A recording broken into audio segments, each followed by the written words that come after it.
দর্শক, ইন্ডিপেন্ডেন্ট ডিজিটালে স্বাগতম। আপনারা এরই মধ্যে জেনে গেছেন যে এনবিআর কর্মকর্তা যে সম্প্রতি ছাগল কাণ্ড নিয়ে যে আলোচনা এসেছিলেন মতিউর রহমান, তাকে এনবিআর থেকে সরিয়ে নিয়ে অর্থ মন্ত্রণালয়ে সংযুক্ত করা হয়েছে। আজ আমরা মূলত এই বিষয়টি নিয়ে কথা বলবো। আপনাদের সঙ্গে আছে আমি সুপ্রিয় শিকদার, আমার সঙ্গে আছেন ইন্ডিপেন্ডেন্ট ডিজিটালের প্রধান বার্তা সম্পাদক তানভীর।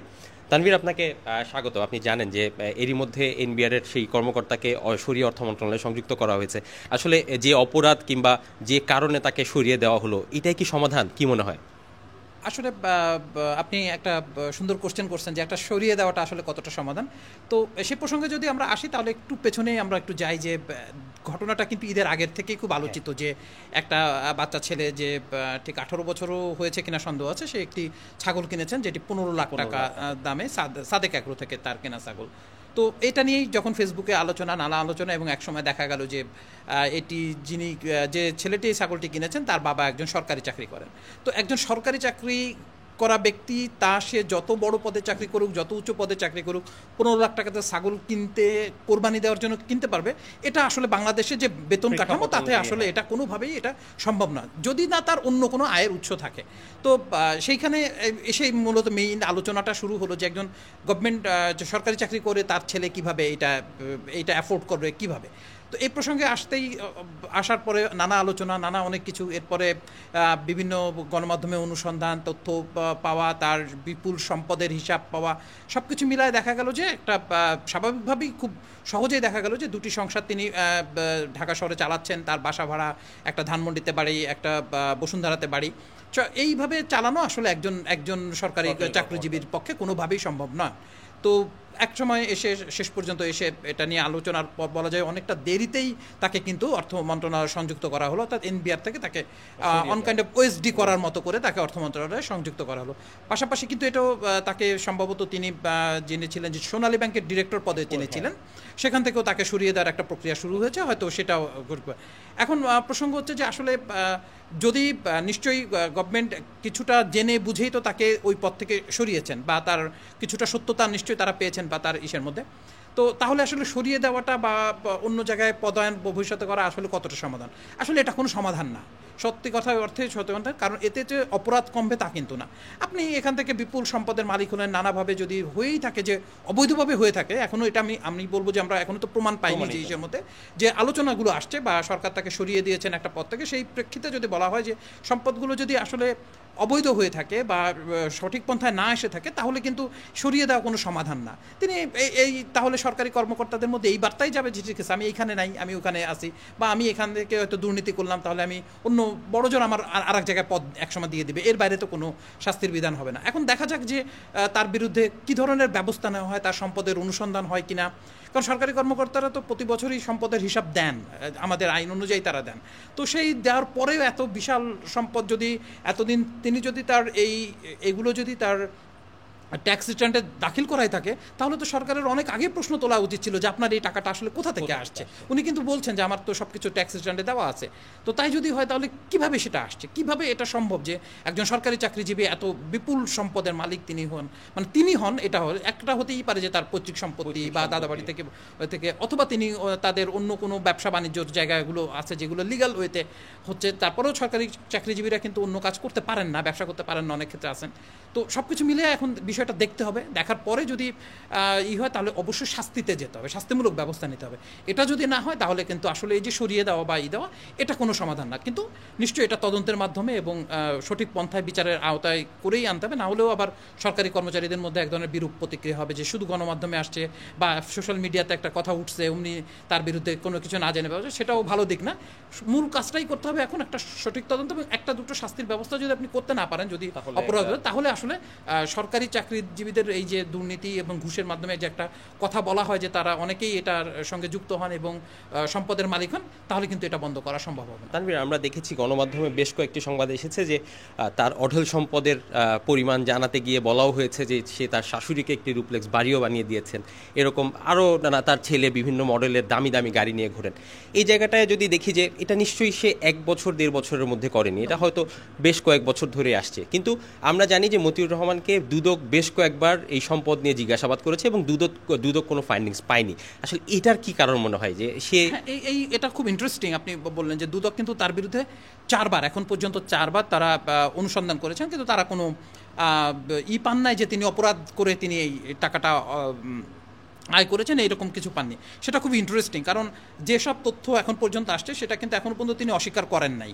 প্লাস তার ছেলের এক পরিবারের এই ছেলে, যেটা ইফাতের কথা আমরা বললাম, ছাগল কিনেছিলেন যিনি, পাশাপাশি আরেকটা ফ্যামিলিতে তার বড় মেয়ের যে ছবিগুলো দেখানো হচ্ছে, যে কানাডাতে বাড়ি বা ইসের প্রসঙ্গ যেগুলো আসছে, গাড়ির প্রসঙ্গগুলো আসছে, কানাডার যারা বসবাস করেন তারা কিন্তু অনেকেই বলছেন যে আমরা 20-25 বছর ধরে অনেক ভালো স্যালারিতে চাকরি করছি, আমাদের পক্ষেও এটা আসলে কোনোভাবে অ্যাফোর্ড করা সম্ভব না যে এত বড় একটা বাড়ি, মানে এত দামি বাড়ি, এত দামি গাড়ি, এত বিলাসী জীবনযাপন করা আসলে আমরাও চিন্তা করতে পারি না। কারণ আমরা কিন্তু ইউরোপ আমেরিকাতে আমরা গিয়েছি, আমরা দেখেছি এইসব জায়গাতে যে আয় তার একটা বিরাট অংশ ট্যাক্স সরকার কেটে রাখছে, বাকি টাকা দিয়ে কিন্তু চলে যাচ্ছে, হয়তো ভালোভাবেই চলে যাচ্ছে, কিন্তু সেটা বিলাসবহুল না। চাকরি বা অন্যভাবে সেখানে তার মেয়ে সেখানে থাকেন বা তাদের বাড়ি আছে, তার এক ওয়াইফও সেখানে থাকেন, তো সেটা আসলে কিভাবে হচ্ছে বা কিভাবে চলছে এটা, সেগুলো কিন্তু আসলে খতিয়ে দেখার একটা বড় সময় আসছে। এখন দুদক কেন এটা খুঁজে পাচ্ছে না, এখন কেন এগুলো এইসব বিষয় সামনে আসছে, সেটা একটা বড় প্রশ্ন আর কি। এখন এটা দুদককেই দেখতে হবে যে দুদকের মধ্যে কোনো সমস্যা আছে কিনা, সেখানে কোনো সমস্যা আছে কিনা।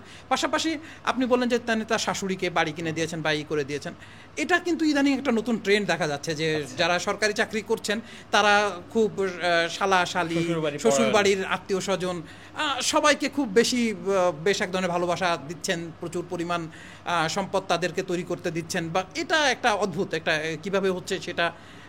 এখন অনেকে বলেন যে এগুলো মূলত হচ্ছে বিভিন্ন নামে বেনামে এগুলো ছড়িয়ে দিতে হয়, কারণ অপরাধ করে যে অর্থ আয় করা হয় সেই টাকাটা আসলে নিজের কাছে রাখাটা কঠিন হয়, তো তখন স্বাভাবিকভাবে তাকে বিভিন্ন জায়গায় বিভিন্ন নামে দিতে হয়। আমি অনেকের কাছে এরকম শুনেছি যারা দেশের বাইরে বাড়ি কিনেছেন, দেখা গেছে যে 2টো বাড়ি কিনেছেন, একটা তার রিলেটিভকেই দিয়ে দিয়েছেন, বলছে বাকি টাকাটা তুমি দেখে রাখো, তাদের নামে ক্রয় করা হচ্ছে, কারণ সে তো এখান থেকে সরাসরি টাকা নিয়ে গিয়ে কিনতে পারছেন না।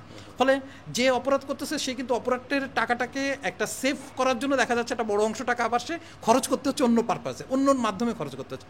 এগুলো নানা ওয়ে আছে, নানা পন্থা আছে যে কীভাবে এই টাকাটা বিদেশে পাচার হচ্ছে। আমি এবার গিয়েও আমি এবার ইউএসএ থেকে গিয়েছিলাম, সেখানে অনেকের সাথে দেখা হয়েছে, কথা হচ্ছে। তো একটা ইন্টারেস্টিং যে সবসময় জিজ্ঞেস করা হয় যে আসলে টাকা তো আনা যায় না, আমি গেলে কিন্তু আমাকে জিজ্ঞেস করছে তুমি কয় টাকা নিচ্ছ, আমি কতটা আমি ইসের মধ্যে, তাহলে এই টাকাগুলো কিভাবে আসে? তখন তারা বলে যে কিভাবে আসে, কি স্টাইলে আসে, কিভাবে হয়, এই প্রসঙ্গগুলো আসে। এবং দেখা যাচ্ছে যে সরকারি চাকরিজীবী যারা আসছেন বিদেশে টাকা পাচার করছেন, দেখা যায় অনেক ক্ষেত্রেই কিন্তু মানে পরিমাণ যদি বলি রাজনীতিবিদ, ব্যবসায়ী বা এই ধরনের সংখ্যা, তাহলে কিন্তু সরকারি কর্মকর্তাদের মধ্যে এই সংখ্যাটা অনেক বেশি বলে তারা মনে করেন।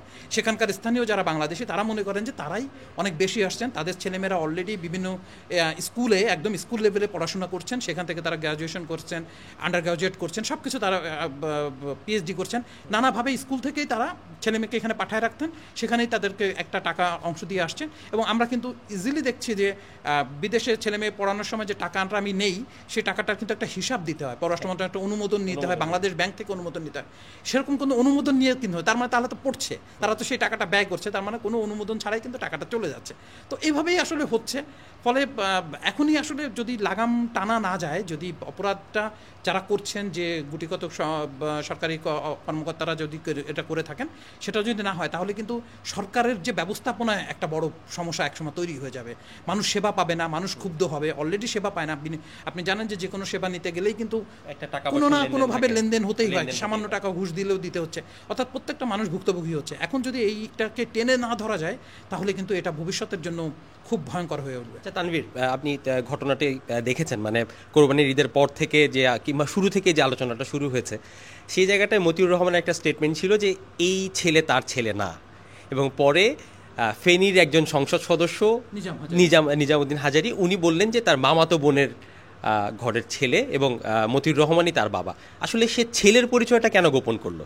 এটা খুব ইন্টারেস্টিং, মানে এটা খুবই ইন্টারেস্টিং যে সেটা কিভাবে করলো। কারণ হচ্ছে গণমাধ্যমই তার কাছে জিজ্ঞেস করেছিলেন, তো তিনি কিন্তু এখানে অস্বীকার করেছেন। প্লাস সাদেক আগ্রোর একটা বড় সাক্ষাৎকার আমি দেখলাম, একটা টেলিভিশনকে তিনি দিয়েছেন, সেখানে বলেছেন যে এই ছেলে আমার না। খুবই মানে অবলীলায় তিনি এই কথাটা বলছেন। আমি তার ভঙ্গিটা দেখার চেষ্টা করলাম যে মানে তিনি এত নিষ্পাপভাবে বলছেন যে এটা আমার ভুলভাবে আসছে, কেন আমাকে চেনেন না, আমি জানি না বাবার নাম, ছেলেকে কেউ কিছু জানি না, অথচ বলে দিচ্ছেন। কিন্তু পরবর্তীতে দেখা গেল যে নিজামুদ্দিন হাজারে, যিনি ফেনীর সংসদ সদস্য, তিনি কিন্তু বললেন যে উনি ওনারই দ্বিতীয় পক্ষের স্ত্রী, তার ছেলে, এবং সে তার মামাতো বোন, নিজামুদ্দিন হাজারি মামাতো বোনকেই এই মতিউর রহমান উনি বিয়ে করেছেন দেশের মধ্যে। তো এত মানে আমার ছেলে কি ছেলে না, এত বড় একটা মিথ্যা কিভাবে একজন মানুষ বলতে পারে, এটা ঠিক আমার মাথায় আসে না। একটা হয়তো বলতে পারতো যে আমি জানি না, আমাকে কিছু বলে নাই, আমার ছেলে হয়তো সে নাকি পশু পালনও করেন, পাখিটাকে পালেন, সে হয়তো গেছে কিভাবে, আমি কিছুই জানি না। এবং আলটিমেট তো ছাগলটা তারা শেষ পর্যন্ত নেয়ও নাই। 1 লাখ টাকা একটা বুকিং মানি দেওয়ার পরে 15 লাখ টাকার আর টাকাই তারা শোধ দেননি, বুকিং দেন। সেটা একটা ভাবে অত অস্বীকার করা যেত, কিন্তু এ আমার ছেলেই না, এটা আসলে মানে এই অস্বীকারটা খুবই অদ্ভুত। এবং কেন তিনি করলেন, এবং তিনি তো বুঝে শুনেই করছেন, এমন না যে এটা হুট করে আমাকে কেউ একজন এসে বলছেন আমি চিনতে পারি নাই, আমি বলে ফেলছি না এটা তো আমি চিনি না। কারণ দীর্ঘদিন ধরে আলোচনা হচ্ছে, কথা হচ্ছে, গণমাধ্যম তাকে এই কথা বলছে, এবং তিনি এও বলেছেন আমি তো থাকি বসুন্ধরায়, আমি তো ধানমন্ডি থাকি না, এই ছেলের তো ধানমন্ডি থাকে। হ্যাঁ, তার দ্বিতীয় পক্ষের স্ত্রী কিন্তু ধানমন্ডিতে থাকেন, আর প্রথম পক্ষের স্ত্রী তিনি থাকেন বসুন্ধরা। এরকম একটা নির্লজ্জভাবে মানে কিভাবে মিথ্যা কথা বলে দেওয়া যায় যে ছেলে না, এটা আসলে খুব মানে হাস্যকর ছাড়া আর আসলে আমি তানভীর, আপনি আমরা আজ দেখলাম যে তার বিরুদ্ধে একটা ব্যবস্থা নেওয়া হলো, তাকে ওএসডি করা হলো। আমরা গতকালকে গণমাধ্যমে দেখেছি তার ওয়াইফ এবং ছেলে, তারা দুজনই দেশ থেকে চলে গিয়েছে। তো এই বিষয়টাকে আপনি কিভাবে দেখছেন, যে যার বিরুদ্ধে অভিযোগ, তার সেই ছেলেকে কেন্দ্র করেই তো বাবার বিরুদ্ধে অভিযোগ, সেই ছেলে তার মাকে সহ দেশের বাইরে চলে গিয়েছে, এখন আজকে একটি ব্যবস্থা নেওয়া হলো, বিষয়টিকে আপনি? এখন একটা ব্যাপার হচ্ছে কি, ধরুন তাদের বিরুদ্ধে তো কোনো মামলা হয়নি, বা সেরকম কেউ কোনো অভিযোগ কোথাও দায়ের করছে, বিষয়টা এরকমও আসে নাই। একজন মানুষ দেশে থাকা বা বিদেশে যাতায়াত করা, যেহেতু তাদের কানাডাতে বাড়ি টাড়ি আছে, অর্থাৎ তার মানে সবসময় তাদের ভিসা থাকেই, তো যাতায়াতে কোনো সমস্যা আমার তা মনে হয় না। তিনি গিয়েছেন, একটা সমালোচনা হচ্ছে, তিনি গিয়েছেন, এটা আটকাতে হবে এমন না, আটকাতে হলে তো তার বিরুদ্ধে একটা অভিযোগ থাকতে হবে। তবে আমরা কিন্তু সাম্প্রতিক বেশ কয়েকটি ঘটনায় দেখেছি, যে কোনো ঘটনা রেইজ হলেই কেউ দেশের বাইরে চলে যায়। এখন দেশের বাইরে, আমি ওই যে বললাম দেশের বাইরে যাওয়া তো একটা না যাওয়ানোর একটা প্রসেস আছে, তাহলে কোর্টে যেতে হবে, কোর্ট একটা স্টে অর্ডার দিবে যে তার বিষয়ের মধ্যে, সে অনেকগুলো প্রসেস আছে। তো যতক্ষণ পর্যন্ত এই প্রসেসটা না হচ্ছে, কারো চলাচলে তো বাধা দেওয়ার কোনো ওইভাবে কোনো সিস্টেম নাই। এখন যেহেতু তার বিরুদ্ধে কোনো মামলা হয়নি, তবে ওইভাবে কোনো অভিযোগ কেউ কোর্টে দায়ের করেন নাই, তার যাতায়াতে কোনো সমস্যা নাই, ফলে ইমিগ্রেশন তাকে আটকাবে না, এটা তো খুবই স্বাভাবিক। তার তো ভ্যালিড ভিসা আছে, একটা দেশ তাকে ভিসা দিয়েছে, বাংলাদেশে তার পাসপোর্ট আছে, পাসপোর্ট থাকাটা প্রত্যেক নাগরিকেরই উচিত, এবং তার প্রত্যেক নাগরিকের যাতায়াতে এটা তো সাংবিধানিক রাইট তার জন্য। হ্যাঁ, তো এমন হতো যে হ্যাঁ ঠিক আছে, এইটা তার বিরুদ্ধে ব্যবস্থা হচ্ছে, আমরা তাকে আর তদন্তের মাধ্যমে হবে, তাকে আমরা যেতে দিচ্ছি না, বা আমরা এটা বলে রেখেছি যে সে যেতে পারবে না, বা তারা এই মুহূর্তে দেশের বাইরে যেতে পারবে না, কোর্টের মাধ্যমে বলা হয়েছে, বা রাষ্ট্র কোনো একটা নির্বাহী আদেশে আছে। সেরকম যেহেতু হয় নাই, ফলে ইমিগ্রেশন তাকে আটকাবে না, এটা তো খুবই স্বাভাবিক। এবং এই যাওয়াটা অতটাই না, তবে এটা আসলে তদন্ত করতে হবে, ব্যাপকভাবেই তদন্ত করতে হবে, কারণ সম্পদ যেটা বলা হচ্ছে, যা বলা হচ্ছে তা তো দেশেই আছে, দেশের বাইরেও অনেক কিছু আছে।